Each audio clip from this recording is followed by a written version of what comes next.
It's just another Rennie, beautiful. It just makes me so happy every time I see Carter getting shot. I'm like, and then Thomas Jane goes, "Ow!" and he lets out this like, "Ah, man." Yeah, and it's just another reason why I love Deep Blue Sea. I can't think of another movie where I know sometimes people miss shots or shoot a different car or plane. The shot isn't great, but I just love that the thing goes right into his leg.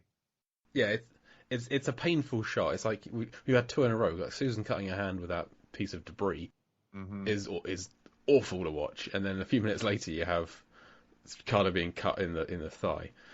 It's unbearable. I was watching this clip and my wife was like, "What chap's he doing?" I was like, "Oh, it's the bit where a preacher shoots Carter in the leg," and she just left the room. She can't watch it.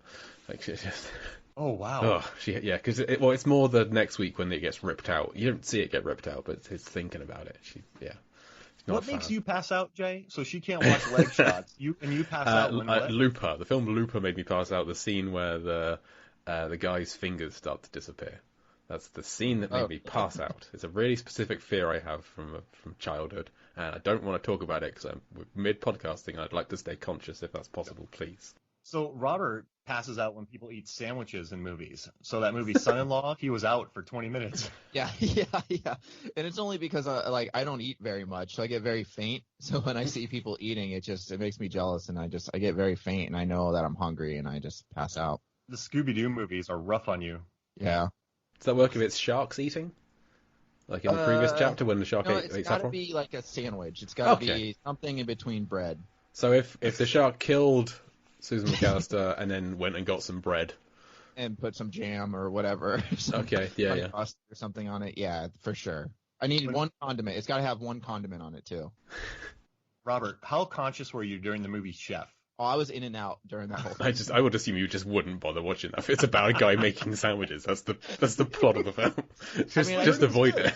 I came to every time they were driving and there was like a music montage, but other than that, I was out. It's a shame. There's some tasty looking sandwiches. Yeah, it looked like a good movie. Yeah, it was. Yeah, oh, good. I'm glad someone enjoyed it. One of the most uncomfortable episodes of the Movies, Films, and Flicks podcast ever was when Robert joined me for the sandwich making scenes in movies, and he just had nothing to say. Yeah, I think I was just out the whole time. I mean, you introduced me, and I did say hello or something like that, and then after that, I think I was just out. I came to, true story, and I was actually in a ditch, and I was like wet, and it wasn't like there wasn't water in the ditch, so I don't know what happened between the time that we started that podcast and when it ended, but I woke up in a ditch, just like completely like soaked. Mm-hmm.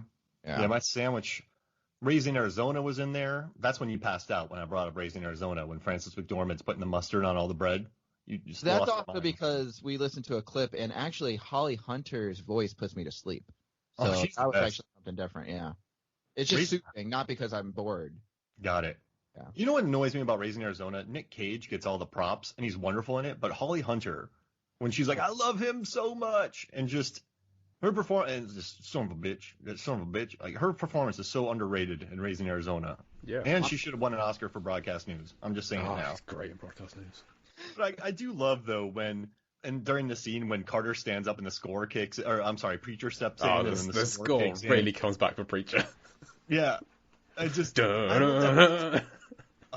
goes heavy for Preacher, and it just made me so happy. Just like, you know what I love? This movie, Robert, I don't know, we all watch a lot of movies. We can never go back and watch this movie for the first time, but the first time I watched it, there were so many little surprises that just made it worth it for me. And it just, what was it like the first time you watched it, Robert? I mean, what do you remember? Is this a so bad it's good? Did you like it? Did you forget about it? I liked it. It came out in what, 99?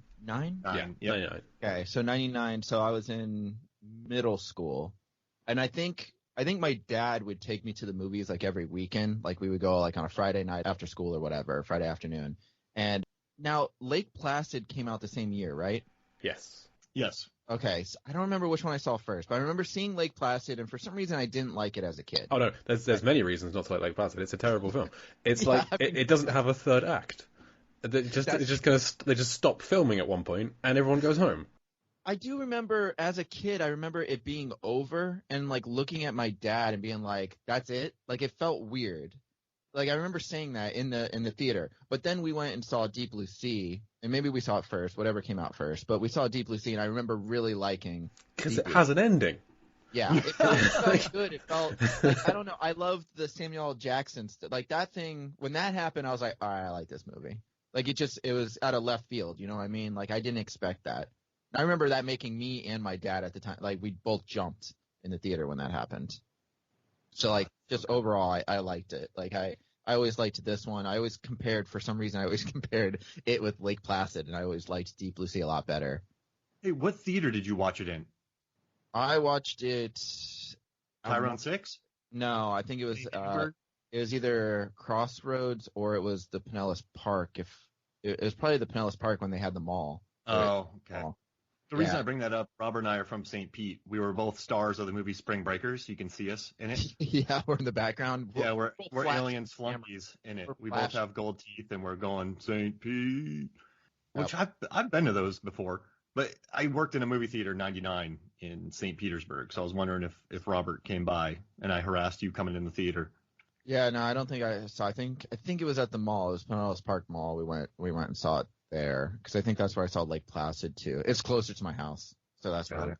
Fun fact: my mom, who hates horror films, I remember showing her Deep Blue Sea. She did not like Deep Blue Sea, but she loves, or she didn't hate Deep Blue Sea. It just wasn't her thing. She doesn't like horror movies, but for some reason she loved Lake Placid, and I never understood that. I'm sorry. David E. Kelly script, right? It's not really a horror movie. It's super cheeky. It's Oliver Platt and Brendan Gleeson arguing. Like Betty White's got some nonsense going on. Yeah. Yeah, Bridget Fonda and Bill Pullman's kind of thing. Like she loved that. Like she loved like their back and forth. Like I don't know. I think she liked like the goofy nature of it. Maybe that's why. But it was like gory in parts too, where she's not. I mean, not like gory, but like there are like that guy loses his head and stuff, and she was fine with all that. And I always found that weird. It's the only horror movie that she like will watch, if you call it a horror movie. I guess it is. Jose Canseco watched it twice in the theaters. I would say Deep Blue Sea is more of a horror movie than Lake Placid. Right. And it has. We have my favourite second of the film in this chapter. Oh. It's the bit with the teeth. When the So shark's cool. teeth, when Carter's like wrangling the shark and its teeth, they're there, but then they're more there. Like they descend, and I love it. It's just a split Don't they second. descend on Saffron Burrows like right when they're about to eat her too? They do then as well, but you get more of a. You get to get a bit more of it with this one, I think. Right. Yeah, I love it. Does Preacher do like a back and forth between, because he doesn't know that that's gonna blow up the shark, right? Like Thomas Jane is yelling to him like. To do something, which I can't believe he can even hear him. Not at all. He is guessing what to do. Yeah, he just goes, blow it. Yeah. Yeah, I'm sure you heard something, and then, like, honestly, if you were in that predicament and somebody's shouting from the back of a shark that you just shot, and you see like a wire just going, like you know, and there's like a box next to it, you probably think like something between those two things. Like you have to figure out something. Yeah. And Absolutely. Preacher's smart. Preacher knows. He knows timers. He knows cooking. He knows heat. He's a whiz with the oven. Yeah. So you see that. I mean, he's not going to hit the wrong end. You know, the negative, positive. That's true. So he knows what to hit. He's there. But that rope is really long because after he gets shot, that shark swims underneath something, which it doesn't really have to, which is interesting. But it swims like that's a long rope. I forget, where did they get that from? Oh, so in the very first beginning, scene. this is Chekhov's. Chekhov's spear gun. Yeah, Chekhov's spear gun. So Carter spears it in the first scene, and then later on, Goggins goes into a room that we learn about. So we don't see the room, but we see him going into the room, and then he later on at the end of the film, Carter and Susan go into that door that Goggins went into. So it's all set up, but we never saw a that mention of it. What? I don't remember them making a mention. Oh, the battery? Yeah. Yeah, the No. battery hasn't been seen. Well, they got the battery out the same scene where they got the flares and the cable, the spear gun. We haven't seen the battery before that scene. Well, was that when they like had to go through the water and go up, and they like distracted the shark with that other air canister or whatever? No, this is a Preacher got shot, and then Carter and Susan having a combination. They do the title drop of this is the answer to the riddle. What does a giant Mako shark want? the deep blue sea. And then they hatch the plan, like, we have to kill her. And so they run to the supply cupboard, and that's where they get all the gear. Title drop. Yeah. That's the James Bond movie. A few will kill. Like, Deep Blue Sea? That'd be a good Bond movie. I think so. Can I ask y'all a question? That was the original title of the Thunderball. I'm going to read y'all some titles. There's so many sharks in Thunderball. So much underwater nonsense. That would be good, though, Deep Blue Sea for Thunderball. There's an underwater fight. Deep Blue Sea is so much of a better film than Thunderball. Thunderball's one of the worst Bond films. All of the underwater stuff in Thunderball is so boring. They do shoot a shark in that one, though. They do. But it's like an hour of underwater silence.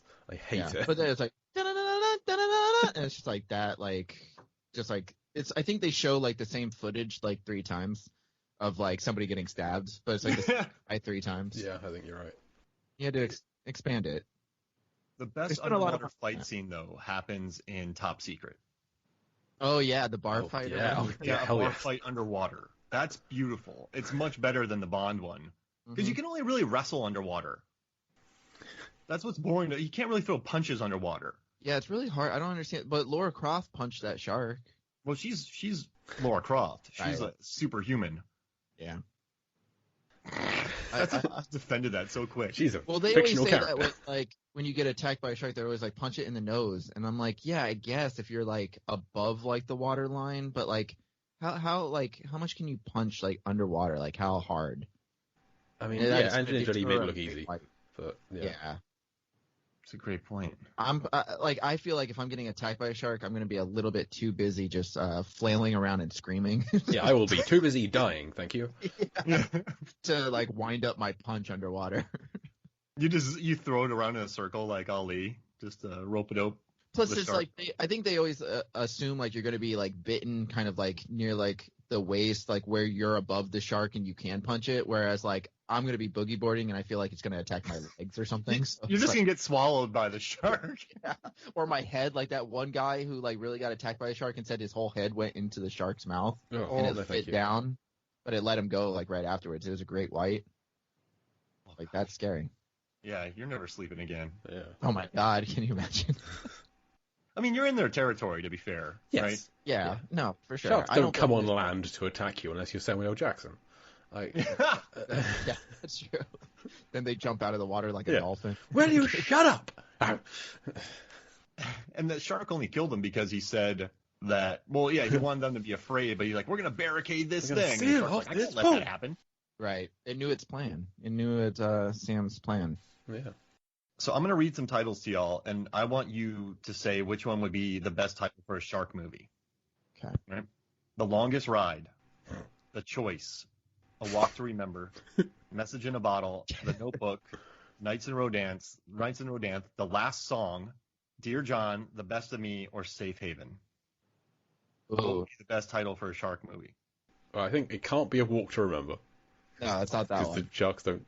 Message in a Bottle works because it brings up water. Yeah. See, I like Safe Haven because it's like maybe there's like one spot in the ocean where they're safe. Yeah, I like that. Or they've gone to like a special island or beach that's called, the nickname is Safe Haven, and you get there and it's actually just giant killer sharks. Yeah. Ooh, that's Shark Night. They go to a little water area. And they go to a little beach house and there's sharks. What about I think Nights in Rodanthe, if it was like like a scary version, like Nights in Rodanthe, and it's like they're getting attacked like at night, and maybe Rodanthe is just like something else. Oh yeah, like it's like a bay or something.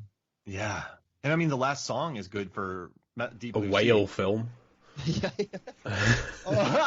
For Moby Dick, like a remake of Moby Dick. The Longest Ride could work because that's like what Carter's doing in this chapter. He's on a ride underwater on the back of a shark. That is the longest shark ride, I think. Yeah. Right? What's the title, guys? What is it going to be? If this Deep Blue Sea had to have a new title, what would it be? I think I'm going Safe Haven. I think the place that they're in is like Safe Haven, but it's getting destroyed. You know what I mean? Like they could call it Safe Haven. I'm going with Message in a Bottle, and it's about Preacher's legacy video. It's not in a bottle. It's a video in a poly bag. But it still counts. It's a message in a bottle. Wow. And is this the bluest chapter, Jay, of Deep Blue Sea? Damn it, I forgot to